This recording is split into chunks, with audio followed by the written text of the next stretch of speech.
Totentanz, the game of power and hypocrisy, a conceptual framework. Overview. Totentanz is a hybrid of critical art, social simulation, and political allegory. A game that models the contemporary world as an ecology of power relations, identity performances, and algorithmic manipulations.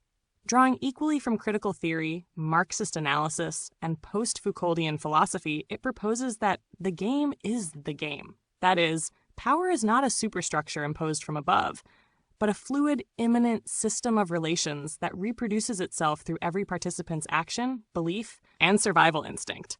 The project takes the form of a game, but its subject is the total gamification of existence under late capitalism, where every gesture, opinion, and identity becomes currency in a market of visibility. Philosophical grounding. Foucault, Power as Multiplicity. In Discipline and Punish and the History of Sexuality, Foucault dismantled the idea of power as centralized authority. Power, he argued, is diffuse. The multiplicity of force relations immanent in the sphere in which they operate and which constitute their own organization. Totentanz models this directly. Every player embodies both subject and agent of power.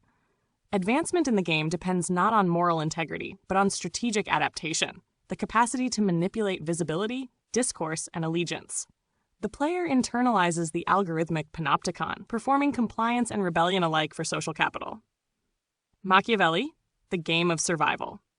From the Prince to the Discourses, Machiavelli described politics as theater, a world where appearance and cunning outweigh virtue. In Totentanz, this theatricality is literalized. Masks, roles, and families represent archetypal survival strategies in the spectacle economy. The system rewards deceit as skill and virtue as naivete. As in Machiavelli's Florence, loyalty is provisional and all alliances are temporary. The only consistent rule is the game itself, its perpetuation as the structure of survival.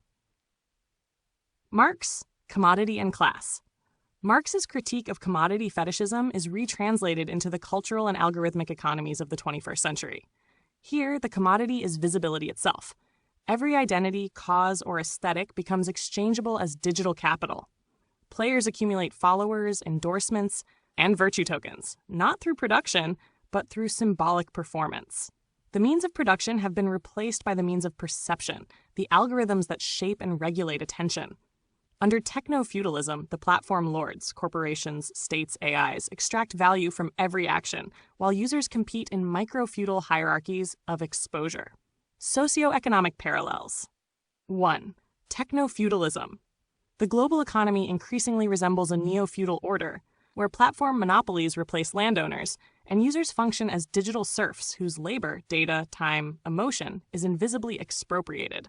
In Totentanz, the banker is the algorithm, opaque, arbitrary, and omnipotent, redistributing visibility according to inscrutable logic. 2. Algorithmic bureaucracy. Just as Foucault's disciplinary institutions normalized behavior through surveillance, modern algorithms do so via metrics and incentives. The player learns to optimize their persona, echoing the self-disciplining subject of neoliberal governance. 3. Identity and tokenism.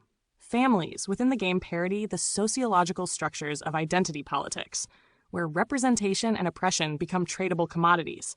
Visibility replaces liberation. Authenticity becomes performance.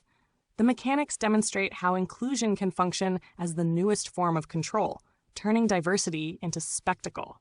4. Moral capital and PR virtue. Borrowing from Bourdieu's concept of cultural capital, players accumulate moral capital by aligning with fashionable causes, performing outrage, or confessing trauma in marketable forms. This models the postmodern economy of empathy, where even pain, dissent, and authenticity become monetized assets. Critical game theory. The design is rooted in the idea that games are systems of power simulation. Following the lineage of Mackenzie Wark's gamer theory, Guy Debord's Society of the Spectacle, and Ian Bogost's Persuasive Games, Totentanz treats rules as ideology in miniature. Every mechanic in the game, from cancellation to redemption to algorithmic promotion, exposes the internal logic of a system that claims freedom while enforcing conformity. The goal is not winning, but recognizing that to play is to comply. That resistance itself is absorbed and rebranded as content, aesthetic and metaphysical dimensions. The title Totentanz, Dance of Death, invokes the medieval allegory of mortality's equality, now inverted. In the digital age, death is replaced by erasure, invisibility, and deplatforming. Players dance not around the grave, but around the algorithm, each step recorded, measured, and monetized. Behind the satire lies a metaphysical question. If power is immanent and total, is there an outside at all? Or is even transcendence another form of branding? Conclusion. Totentanz operates as both game and diagnosis, a critical apparatus for examining how power, identity, and technology now constitute each other.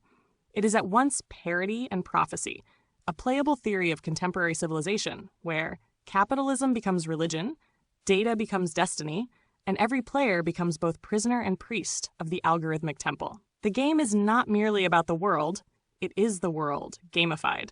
And as Foucault might have said, open quote, there are no players outside the game, only different positions in its endless dance.